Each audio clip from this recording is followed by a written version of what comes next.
How's it going, Dave from Comic Book Investments? So, many of you probably know, maybe someone out there is living in a rock and doesn't know, but there's a giant size X-Men #1 graded at 9.9. Metropolis Comics has it, and they're going to be featuring it in their next auction, whenever that is. So, I wanted to talk a little bit about it. Is this actually legit? Now, a lot of people were thinking, of course it's legit. Why would, Vincent from Metropolis Comics or Comic Connect lie about not having it and faking it? I'm not saying that. I'm not saying it legit in that way. I'm saying, is it legit in kind of a different way? Is it truly a 9.9? See, this is how I look at things. And I'm going to explain to you how kind of CGC works and how they're basically a failing business. Yes, I said it. They're a failing business. Not as in they're not making money and making tons of money. I'm sure they are. But they are on a downward trend and there's nothing they can do about it. And so doing stuff like this, putting out this 9.9 is a way to drum up some more sales to stay alive a little bit longer. Because eventually there will be no more CGC, in a sense, in the way that you think of CGC. So I guarantee you, if whoever owned this book, I bet this was a 9.8 someone resubmitted. But I bet you whoever had this book recently graded, if they were to submit this book a year or 2 years ago, it would came back a 9.8. 9.8 all day, every time you sent it in. I think the reason why it's coming out as a 9.9 now is so CGC can make more money. Because they're owned by BlackRock or Blackstone, one of those terrible companies. In any case, they have to make money. Here's the thing. If there's no new old comic books, no one's making old Action #1s again to be graded. Once it's graded, it's graded. Like, for example, if you had the 8.5 Action Comics #1, do you think that person's cracking out and resubmitting it anytime soon? Never. That will be graded forever. And think about this. Let's say at the time it was graded as $1 million. And, CGC takes like 4% on a tier like that? Was that like 40 grand? If I did my math right? Yes, 40 grand for that one book. Do you have any idea how many moderns they would have to send in to equate that much profit off just grading one book versus grading hundreds, if not thousands and thousands of moderns just to accumulate that? Because here's the thing. Once certain books are graded, because I look at books all day long, I was like, maybe this could be bumped up or something like that, cracked out and bumped up, and I look at a book and I'm like, nope, it's the best it's ever going to get. Once that book is the best it's ever going to get, no one's resubmitting that book ever again. No one's cracking these books out. You have, a Spider-Man 198 that recently sold. You're not cracking it out hoping you get a 9.9. No, that's not happening. And usually the top is the 9.8 because I've looked at so many books and so many 9.8s, and the variance on 9.8s is astounding. I'll look at one and I'm like, literally looked at one today. It was a 9.8. It had foxing on the back. I'm like, well, I guess they don't care about foxing.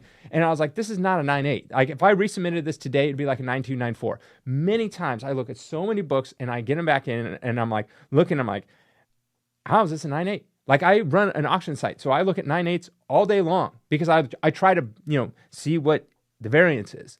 And it's like, you can have a 9.8, it's like, 5 spine ticks. And then I'll have another book, 0 spine ticks. I'm like, this should be a 9.9, but it comes back a 9.8.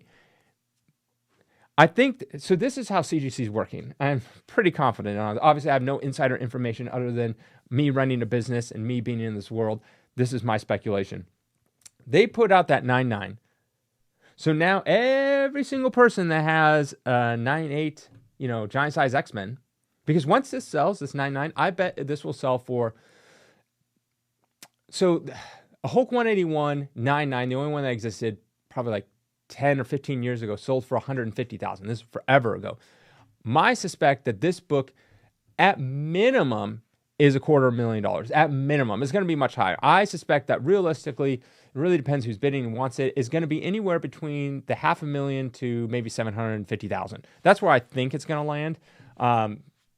If by some reason it goes super low, it'd be like $250,000. But my guess somewhere in the $500,000 to $750,000 mark. That's where I think it's going to land, this book. Now every single person, once that happens, every single person is going to be looking at their 9.8s and going, maybe I should send it into that pre-screen. And I bet CGC will probably have something where maybe you could send it in the 9.8 and they look at it and like, well, I don't think it's going to get the 9.9 and just leave it in the case or recase it as a 9.8 again, something like that. So it's like kind of like, no, it's not like you send in your 9.8, got a 9.6, like that kind of thing. They might have something like that. And so now you get all these books getting resubmitted that would never be resubmitted. If you had a Giant Size X-Men #1 98, would you ever in a billion years think about cracking it out and resubmitting for a 99? No, never. But now they're opening this pre-screen, and now you see it's possible to get a 99, and now someone's looking at this price tag where, wait, I have this 98 book. If it gets a 99, it's worth $500,000. I buy, what's a 98 worth? Maybe like 30,000, somewhere around there. I buy it for 30,000, resubmit it. Now it's worth $500,000. That's worth it. And what does CGC get? Now CGC gets all these 99s. That's not from Giant Size X-Men #1. You're getting every book. You're getting Spider-Man 300s. You're getting Spider-Man 299, 298, 297, all the way down the gamut. You're getting everything's getting resubmitted again that are 98s that would never be cracked out and resubmitted again. Yes, you might have a 96 that you're like, oh, this could be a 98. You crack it out, resubmit it, right? But now you're getting all the 98s. These are all what were thought as the tippity top. Because let me tell you, getting that 99 is near impossible. Like, I looked at so many books and I'm like, this book is perfect. Literally perfect. Set in 98. Always. This is always. So I never even ever think anything's getting a 99 because I think they did this on purpose. Because the difference between getting like, if you had to do it in like sports cards or trading cards, the difference between like a 9.0 and a 9.5 in PSA or a 9.5 to a 10.0 is vastly easier to do. That's why there's so many 10.0s of cards out there compared to there's like no 10.0s of comics. They don't want to give it. I think they purposely made their business model to never really give out 9.9s, but rarely give out 9.9s. Moderns, they probably don't care. But because moderns are always just going to be not worth very much to grade. But they probably never want to give out 9.9s or 10.0s because then after some point, like I said, no one's resubmitting their Action #1s once they get a grade. All these top tier books, all these books that come back 9.8s. Now, all those people that have all those 9.8s, whatever book it is, Spider-Man 300, New Mutants 98, whatever it is, now they're going to think about resubmitting. So now you get influx of money. Think about all the CGC is going to get this massive influx of money. And then they grade a few 9.9s. Okay, all of a sudden at 4%, that's what I think they're 3 or 4% is their highest tier. So now if it's $100,000 book, they're making like $3,000 off of that, or $3 or $4,000, whatever it is, compared to, just getting a modern tier book, which is like $25, whatever it is. So I think they do this kind of stuff on purpose because they know their business is failing. Because the thing is with these comics is once it's graded, it's graded. That's kind of especially if it gets the grade that it actually is. Once it's graded, it's done. There's no resubmitting. So eventually all the comic books will have been graded that are worth getting graded. And now you're only left with brand new modern books. Your business model can't survive off of brand new modern books. It's $25. Well, how much does it cost from CGC's point of view? How much does it cost for, hiring the people to grade it? How much does it cost for, just having shippers and, maintenance people and just, staff in general? How much does it cost for the plastic molds, shipping supplies, all that kind of stuff? You're only making $25. I don't know what their margins are, but they're probably not that big on modern books. Not enough to sustain their current business. That's why they're reaching out and they're doing trading cards. They're probably going to do sports cards soon. They're doing video games. They're trying to expand. They're probably going to do currency and everything else because they need to expand because they know that their comic thing is probably dwindling in actual revenue over time because, like I said, there's only so many old books that are worth getting graded. And here's the thing is you're not going to have a modern book like a book that comes out today, and then in 60 years, it's going to be worth $100,000. That's just not going to happen. The only way that happened, it'd have to be like a super low print run. It'd have to be like super popular, all of this crazy stuff going for it. But like Superman is, like someone like Superman, Spider-Man, and Batman are recognizable worldwide. They have mass appeal. To get a brand new character to have that good of appeal is going to be so hard. And there's tons of characters from the Silver and Golden Age that literally faded away into obscurity. And they weren't like mass produced. Like these comics had to survive wars to like get to where they are now. And people threw them away. And book burnings. Yes, in the 1950s, they had comic book burnings, all sorts of stuff. Yeah, it was a crazy thing. People thought comics were like the devil type of thing. So people would burn them. They also had, they would take out the staples and you would donate the staples to the war effort and the paper. They had, hey, donate your old comic books to the war effort for the paper because they would recycle them, things like that. So they had to survive all that stuff. That's why there's not that many out there and they're worth so much because there's so many people that love Superman, but not that many action number ones or Superman number ones or Spider-Man number ones, any of that. So there's not going to be like that with moderns, because all modern books are just pretty much, you can easily find a 9.8 any day of the week of any modern book, and you have thousands and thousands of them in 9.8s. There's no 9.8s action number ones out there. I think the highest grade is either 9.0 or 9.2. But nonetheless, so CGC knows this. They know that eventually all the old comic books that have any value assigned to them are going to be graded, and that's it. There's nothing you could do. Like, how are you going to convince people to crack out your old comic book and regrade it? The only way you're going to convince them is if they can get a higher grade. And the only reason they would want a higher grade is if it's worth more. That's how you convince people for me to give you money, there has to be some return on it, because I already have it graded. Yeah, you could get it recased and, the old case, here's a new case, but that's not a grading fee. That's just literally a new case fee, which is whatever, $20, $25. So they're not making that much on that. Again, same with the moderns. So they have to find a way to do this. And so I think this is all kind of manufactured. We're coming out with this 9.9 pre-screen. Oh, look at this book. I sent it in as pre-screen. It got a 9.9. Now it's worth $500,000. Now all those people with giant size X-Men number ones, they're going to be looking at it and be like, 9.8 was the highest grade. I never even thought of sending it in to get a 9.9. It could get a 9.9. Let's send it in. Let's send in our Hulk 181s. Let's send in every possible 9.8 book that we possibly have, because it could get that 9.9. And once it does, it's like gambling.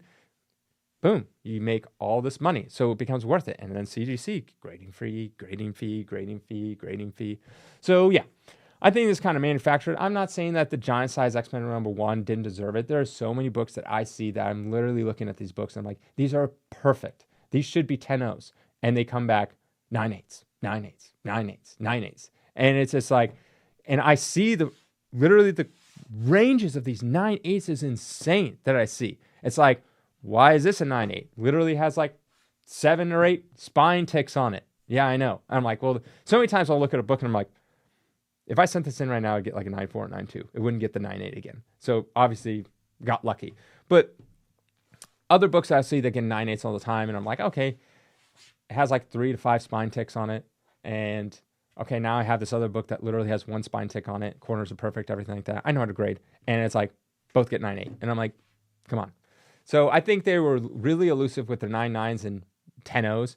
And yeah, and once they drain the well of the 9.9s pre-screens, which will probably take like 5 to 10 years, then they'll come out with a 10.0s pre-screen. And lo and behold, some random high-value book will become a 10.0. You'll see like, Hulk 181 or Spider-Man 129 or something like that, get a 10.0. And then everyone will be like, well, I need to send in mine because this 10.0 just went for $1 million. What if my 9.9, because now all these people will have 9.9s, and what if my 9.9 is actually a 10.0? And that's what's going to happen.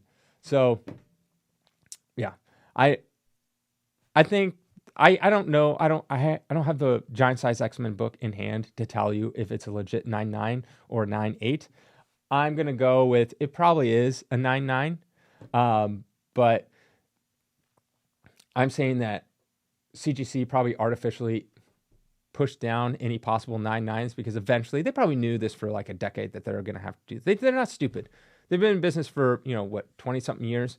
They knew that eventually all the good comic books would be graded, and then you're just left with all like this modern stuff and, hopefully people cracking stuff out. So me being a cynic, I think sometimes that they purposely give bad grades to comic books just so someone down the line will crack it out and resubmit it again. So, think about this, it's like $100 every time you grade, a book that's like $1,000 or something like that, whatever it is. So it's like you constantly, I'm gonna give this book, it's really a 6.0, I'm gonna give it a 5.0. And then all of a sudden someone buys it, trades hands, I'm like, ooh, this could get a bump. Send it again, they're like, it's a 6.0, let's give it a 5.5. Okay, and then someone else trades hands, they're like, I could crack this out and bump it up. And so every time it's like boom, boom, money across the hand.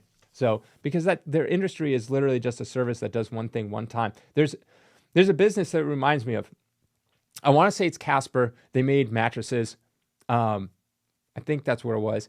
Anyways, you've probably seen them. It's like, buy this awesome mattress, and they're direct to consumer, as opposed to normal mattresses. You would have to go to the mattress store and you get a mattress. So there's like middlemen and all. So these mattresses were cheaper, but they were doing like Instagram and Facebook ads to really spread the word.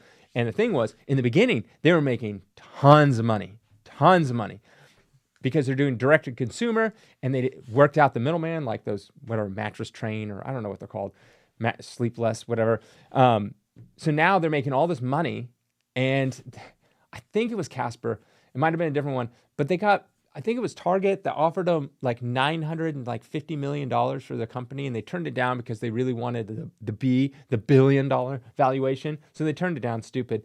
But what ended up happening is they ended up, their stock price went to like barely anything because more competitors jumped in. But what they found was advertising became more and more expensive. The acquisition to acquire a customer became vastly more expensive because in the beginning you get all these customers, but then the thing with mattresses, you only buy it once. How often do you really buy a mattress? Let's be honest. I think they say 7 years is what they say, but there's probably people out there that buy it less than that, but they say 7 years. Every 7 years is you buy a mattress. So you buy this, you get this customer, you spend, whatever it was to get this customer. Great, you got him. He's not coming back to you. Maybe in 7 years, if you're still a company, but no one has allegiance to their mattress company. So you spend all this money to get a customer one time. That's it.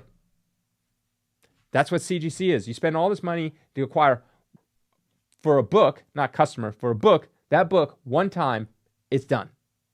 And they're not coming back every 7 years. So it's worse than a mattress. They do it once. They do a good job once. You get a good grade, it stays like that forever. So eventually all those comments will be gone. So that's what I think. Sorry, ranting, way too long, but that's my opinion. Let me know in the comments if I'm way off base or not. Have a good day.